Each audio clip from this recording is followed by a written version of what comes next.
Welcome to H360 Health Talk. I'm joined here today with Gaby Pacella, and Gaby might be a recognizable face because Gaby has been our summer intern here at Healthy360, and you probably have seen her on a couple of our daily doses where she educated us about the importance of incorporating things like yogurt into your diet as well as coconut. She also talked to us in a daily dose about derma rolling, which I didn't know what that was until Gaby brought that to our attention.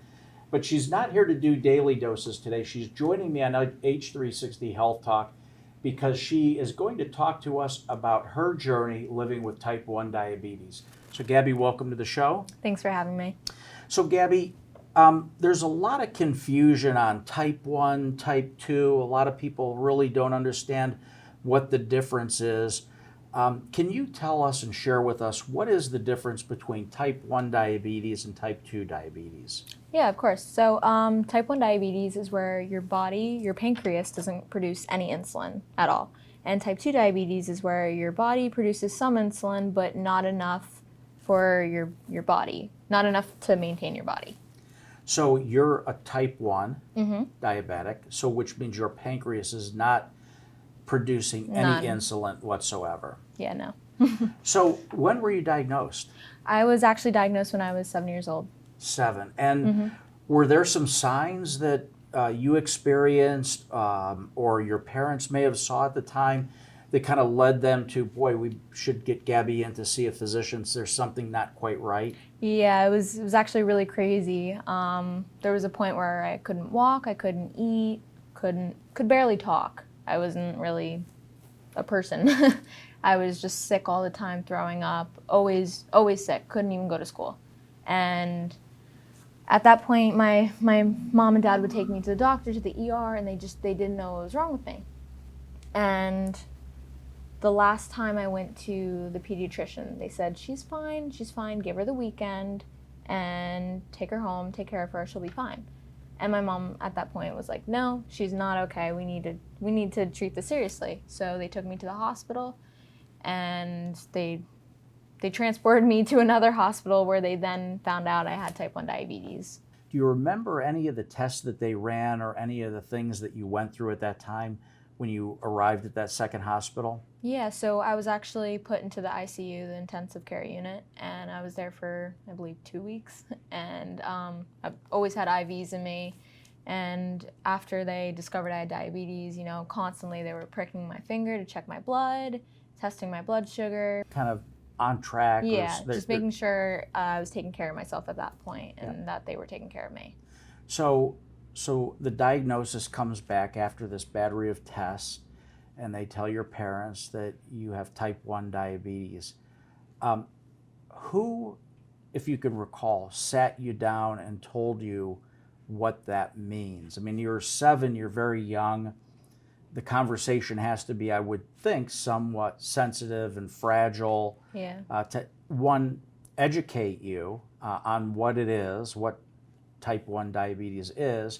2, what it's going to mean for you going forward as you mature into an adult. And then 3, to kind of not scare you or throw you into panic mode about this diagnosis, because there are, quite frankly, a lot of people that live with type 1 and type 2 diabetes, right? Yeah, definitely. I remember the doctor and the nurse coming in my room, and they sat down and explained to me what was going on, and I didn't exactly understand it. I was 7 years old. You don't really understand why. I didn't understand why I was in the hospital. I mean, I knew it was because I was sick, but they started to explain everything to me, and then, my parents came in after, and they joined the conversation, and we talked about it. And I remember my parents, they were so upset, and it was just it was a big change they were about to go through. So let's talk about that change. What, number one, how long were you in the hospital? So after you're diagnosed, was it a day or two, you go home, or what happens? I think they kept me there for about a week or 2 in the ICU unit, because I couldn't even walk. So I was so sick. So priority number 1 is to get you stabilized, get your body functioning the Fluids, all that. Yeah, the way it needs to function. And then 2, you get the diagnosis. Your parents are very concerned. because things are about to change. And then you get released from the hospital and you go home. And what are some of the things that began to change? Were there things that you had to do from a medical perspective? Was it diet? Was it exercise? Tell me what are the things that you went through back when you were 7 as you were starting now to understand your diagnosis and how to control your insulin, your type 1? Yeah, so when I got out of the hospital, I remember I started sleeping in my parents' room so they could monitor me at night because, you're not sure how that's going to affect, my blood sugar was going to affect me in the night. And I remember having to check my blood sugar every time before I ate and just getting used to pricking my finger, that hurt. And injecting myself, my parents would inject me, and someone was always watching me. I always had to be monitored and watch what I eat and measure everything, weigh it on a scale, and that was so frustrating. Because you're a kid, you see your friends eating, lollipops or fruit roll-ups, something like that, and you can't. You simply can't. Yeah, so everything from pricking your finger to having sleepovers at your girlfriend's house and there's snacks and ice cream and all this stuff that you can't have. Yeah. So let's go back to the whole, when you were first diagnosed, the finger pricking, the injection of insulin. How many times a day did you have to prick your finger? In the beginning, probably 10 to 12. Wow. Yeah, because it constantly needs to be monitored to make sure you're not going up or down and, to make sure you're taking care of yourself. So now, is that only during the waking hours, or are your parents waking you up in the middle of the night, giving you the finger prick? When I was younger, my parents would check on me probably 4 times a night if I wasn't sleeping with them. But most of the time, they'd have me sleeping with them to make sure I was okay. Now, would you just be still sleeping and they would quietly prick your finger and test, or would you wake up and it would disrupt your sleep? At first, they would wake me up, but as a few years went on, I just slept through it at that point. It was so natural. So Gabby, you're waking up in the middle of the night. You're getting the finger prick during the day, 10, 12 times.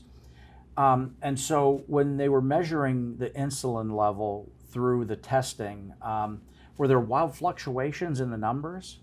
No, not back then. I find it more now that I have the fluctuations in numbers because at first they had me to a set weight, and as you grow and as your weight goes up, they have to change that insulin, and it's a matter of getting a balance on it. So what would cause the number to fluctuate now as you're an adult? Is it if you were to take a reading or look at your insulin levels right after a meal, for example, would you see a spike or a decline and then it tapers off? And because I would imagine your goal, if I understand it right, is that insulin level should maintain kind of a steady level throughout the day. Is that right? Yeah, your blood sugar should be balanced throughout the day. It should be around 100. Between 100 and 110 is a good number. And those numbers can fluctuate. So I'm saying insulin level, but what we're really measuring is blood sugar. Yeah, you're measuring your blood sugar. Your insulin level is how much insulin you're taking for your blood sugar. Got it. Okay, so the amount of insulin that goes in is going to regulate the blood sugar. And Exactly. Your goal is to keep that blood sugar kind of stable, level throughout the day. Yeah.